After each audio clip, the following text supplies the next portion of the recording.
Hey, how are you guys doing today? I'm just popping on here because I decided to go ahead and stage this beast of a buffet behind me that I've been painting and showing you guys what I've been doing throughout the week.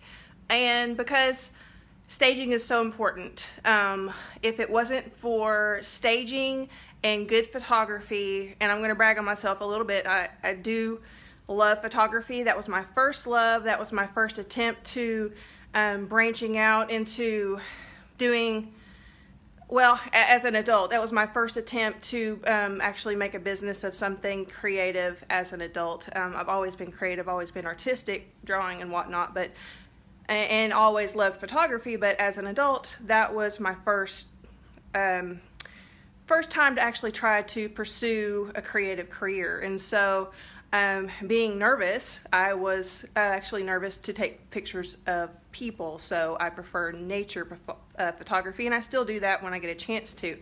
But what I did is I went out and bought a really good camera. Not saying that you absolutely necessarily have to have a high-dollar camera to take good photos, because iPhones these days are amazing. I need to upgrade because my girlfriend has an 8, I think, and they take wonderful pictures. So I'm not saying that you have to get an expensive camera, lens, tripod, although all those things really help. But what I am saying is that good photography, good staging will sell your work.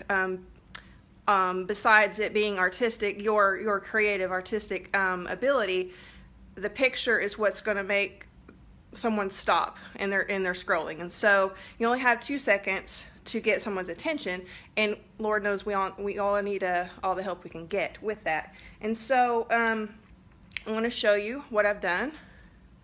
Sorry, someone's messaged me.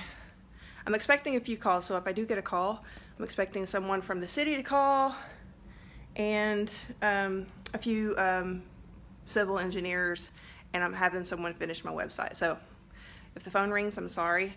But this is my staging area back here. It's a bit of a mess most times, because that's also my work area.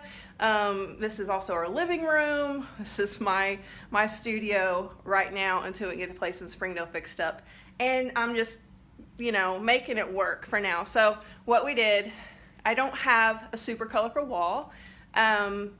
That's just because I like it bright and whatnot, and I've never decided on a really colorful wall. But when I get to the place in Springdale, I'm actually going to have 2 or 3 different staging areas, so I can play with that a little bit more. But you're always welcome to change your background, and I've done that before using Photoshop. There's my other point. Another expensive tool that I use is Photoshop when I do my photos. Not saying you have to have it. There are monthly subscriptions, though. I'm going to try to figure out how to be an affiliate of that, because I talk about Photoshop a lot and I use it every day. So there are apps that you can use on your phone if you can get your fingers to zone in on the spots better than I can. I can't do that. It's not like I got big fingers, but it just doesn't look as clean as I like. And so I'm a perfectionist. I like my pictures to be as good as they possibly can be. And so my good camera, which is the Canon Mark III, 5D Mark III. A good lens, that's the 24 to 70 millimeter. And this tripod. Those are some really good tools just to start off with.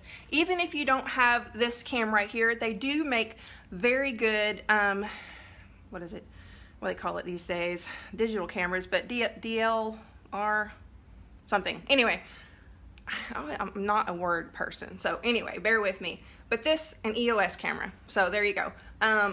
If you have a cheaper version and a good tripod, I'm telling you, you don't realize how much better your photos are going to be, because you can this has a little bubble in there. We can get everything straight. It has crosshairs in here. You can get everything straight on, because when I'm holding my phone, I do have the crosshairs on there, like I talked to you guys about the other day in my live when I was showing you what editing apps I do use. I always have crosshairs on my phone, but it's very hard when you're staring through your phone to try to get all those crosshairs perfect, and sometimes you'll tilt it like this, sometimes you'll tilt it like that, and you won't know it until you take your picture and your dresser and whatever you're working on looks awkward, looks like it's going to fall over on you, looks crooked from one side. We don't want that. And so even if you just go and get a cheap camera, not cheap, but cheaper camera, then I think your photos would just improve greatly. And so I have this on the tripod, like I said, love that. And my other go-to tools are these lights behind me.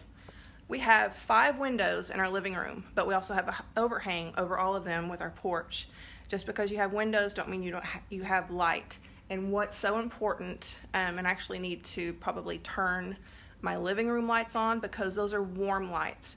Warm lights, if you know, when you go to Lowe's or Walmart or wherever you buy your light bulbs, if you see the warm, soft, whatever, don't get those for your photography. Those will turn your pictures yellow, even if you can't really see it with your eye. When it goes through into your computer, when you're doing your whatever, and when you post it on Facebook, boom, it's yellow or pink, and we don't want that.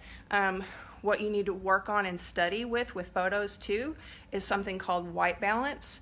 And so that will change whether your background looks blue, pink, yellow, and that also kind of affects how the paint appears in your photo. So you want your photos to be as clear to true to color as possible. So when I'm editing photos, I do not edit the furniture itself.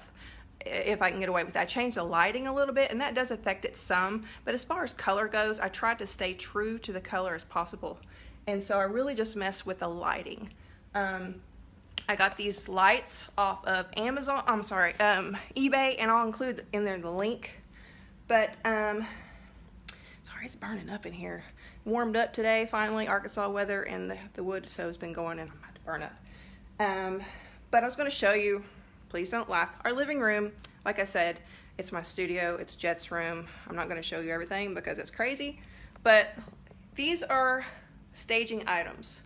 So what's going to happen when you start collecting staging items is you're going to look like a hoarder, a really styling hoarder, but a hoarder still. And so it's just going to have to be that way until I can get some shelves built or whatever, or when we move in our other place. You're going to want a whole variety from era to era of staging items. I'm staging mid-century today. I have a lot of mid-century items. You're also going to want to consider color of your item or of your project. Like this one's got a lot of browns, got some golds and bronze in it. So that's what I'm going to bring out in my staging. And so I'm going to turn you guys around and show you what I've done. So this is it right here, and I'm going to zoom in. So this is the color of my buffet, and it's a mid-century. And so, but also what's going on is, see these handles right here? Those don't look so mid-century to me. I could be wrong. I see Dee's watching. She's my mid-century expert. But this buffet, when I seen the maker, I told the owner of it, I was like, oh my gosh, I screamed a little bit because it's a American in Martinsville, and I happen to love their mid-century furniture. And so anyway, since this is mid-century but has these curves right here in the hardware, I play off of that too. So everything about the piece, the style, the color, everything about that I play off of when I'm staging. So the shapes of things, the colors, all that, please keep in mind. I don't generally, when I'm staging a mid-century, I don't use flowers, because flowers are just soft and flowy. Mid-century is clean and modern. So just keep that in mind. So whatever you're styling, whatever you're staging, keep the style in mind. And so what I have here on top, I have this gold leaf. It is not from the mid-century era, but it brings out the gold in my paint, and it's got a cool effect to it. The candlesticks behind have a cool effect also. These shapes right here play off of this pattern right here. And whether or not a person says, hey, that's the same shape or that. It's kind of subliminal, if you will. Let's see. I also have, if you don't have the right color books, paint them. Just go to your local library. My library has books for sale for cheap, and you can just spray paint everything, or use DIY paint, and that's what I'm going to start doing too, because I need to have color matches when I'm painting with my DIY. I just so happened to have these older books and this gold book. Even though I use DIY paint with that, I had these books, so I didn't need to paint anything for this project. But so I have these things, this gold thing right here and the gold leaf. Those are both from Hobby Lobby. Hobby Lobby is a good place. Always watch their sales. You can get 50% off a lot if you just watch what items are on sale for what week. This clock right here. Oh, can you get an amen for this clock? This is a Welby mid-century clock. I spotted this when I was walking through one of my favorite vintage places, the Cellar Door in Springdale. And I was like, oh my gosh, Joy, I gotta have that clock. And it was such a good deal because it didn't work that I know of. I don't know. I might fix it, but I've had so many people want to buy this clock, and I'm like, no, because it is the coolest mid-century clock that I've ever seen. Thank you, Dee. And so other places to buy your staging items, vintage shops, y'all, we gotta love them. You gotta support your local people. If you can't find what you're looking for, you know, there's always Etsy, because even though you're buying online, it's helping another artist, another creative person out, small business. So let's see, where did I get, I actually don't remember where I got that thing right there, but I pick a lot of things up at local vintage shops, like that mid-century cat right there. This book has nothing to do with mid-century, but I'm leaving it open like that just to create, to fill in that gap right here. This book behind here is not mid-century, but I like the tones of it. And like I said, I'm going to go back to the hardware. That's kind of where the curviness of the hardware, I'm okay with that frame because it's got a little bit of curvy of that, but you see the gold fleck in that, so that's why I chose that book. I turned this book right here facing me because it says Biology and Human Life. I just like that title. The other one, I think it's an old book about farming, so I just turned it back so you can only see the pages. And of course, I love geodes. You know me, malachites and geodes are my jam, and agates. And there's the rest of this piece.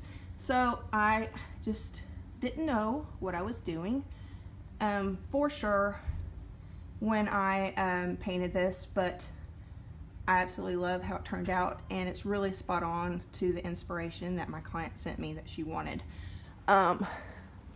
Another thing, do you see my floor is different? So this floor right here is $14 at Lowe's.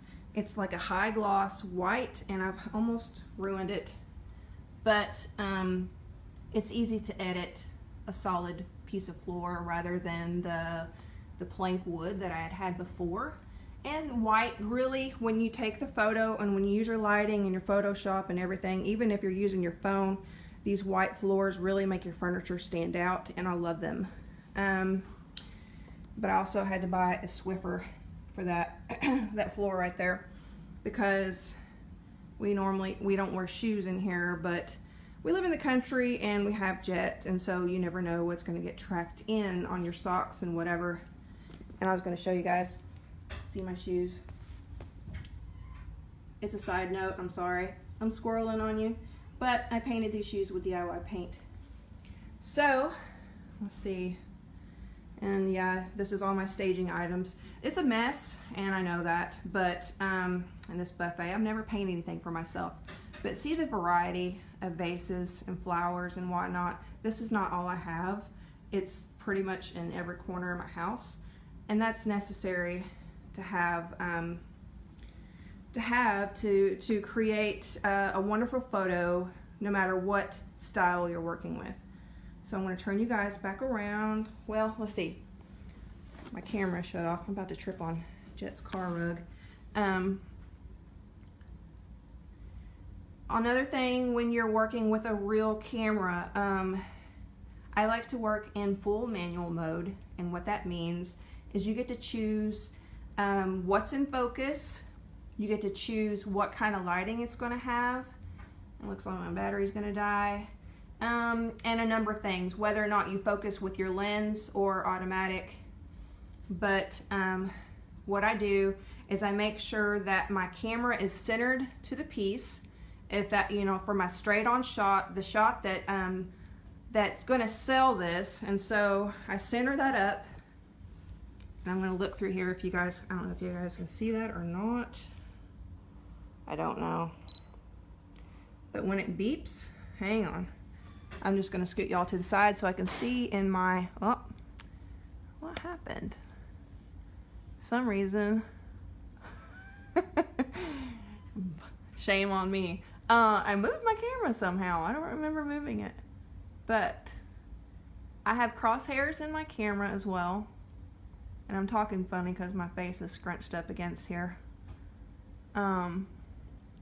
So when it beeps like that, it means it's focused.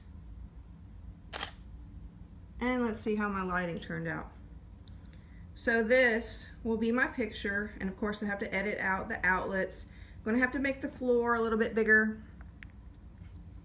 Edit out my artwork in the top right and whatnot, the phone cord. But thanks Dee for watching. Have a great day. Thank you so much for watching. That's gonna be my photo, and Photoshop tutorial is a whole nother subject, but I just wanted to show you guys just kind of how to style, what to think about. You think about colors and everything. Your lighting is important. It's so important. You're gonna want to grab that person's attention as quick as you can, because it just means whether or not you're gonna make that sale. And so just think about these things when you're styling your furniture, when you're staging it. Just have a number of items. Go to your local shops, buy whatever you need, and that about covers it. But I hope you enjoyed this. I hope this helps someone. If you have any questions about anything, please let me know. I'm gonna go ahead and get this photo taken and edited and posted, and I'm excited to deliver this to the client today. So y'all have a fabulous day, and you'll see you on the scenic route. Take care.